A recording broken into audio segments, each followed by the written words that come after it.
Using technology in English can be stressful if you don't know the right words. Today we fix that.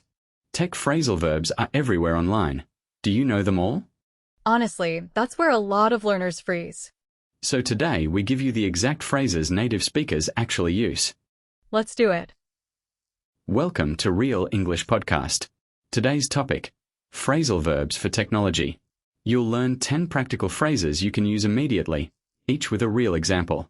These are the words and expressions you'll actually hear and need in this situation. Knowing them means you'll understand what's said to you and respond with confidence. 1. Turn on, turn off. To start or stop a device. Turn off your phone during the movie. 2. Log in or log out. To enter or leave an account.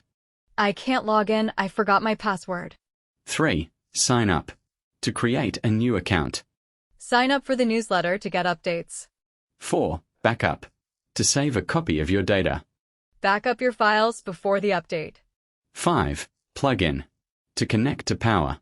Plug in your laptop, the battery's low. Quick review so far: turn on, turn off, log in or log out, sign up, back up, and plug in. 5 more coming up. 6. Charge up. To fill the battery. Let me charge up my phone first. 7. Shut down. To close a computer completely. Shut down the computer before you leave. 8. Update or upgrade. To improve software or hardware. I need to update the app to fix the bug. 9. Zoom in or zoom out. To make the view bigger or smaller. Zoom in to read the small text. 10. Crash. When a device or app suddenly stops. My computer crashed and I lost the file. Let's practice with a short role play. I'll play one side, you respond. Ready. Why won't this work?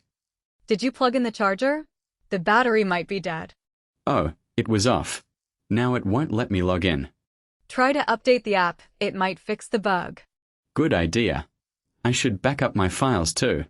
Definitely, always back up before an update. See how natural it sounds when you have the right phrases ready? Today's 10 phrases for phrasal verbs for technology: turn on or turn off, log in or log out, sign up, back up, plug in, charge up, shut down, update for upgrade, zoom in, zoom out, crash. Practice these before you're in the situation, so they come out automatically. Confidence comes from preparation, and now you're prepared. Which of these will you use first? Tell us in the comments, in English. And if this was useful, subscribe for practical English every week. Thanks for listening to Real English Podcast. See you in the next episode.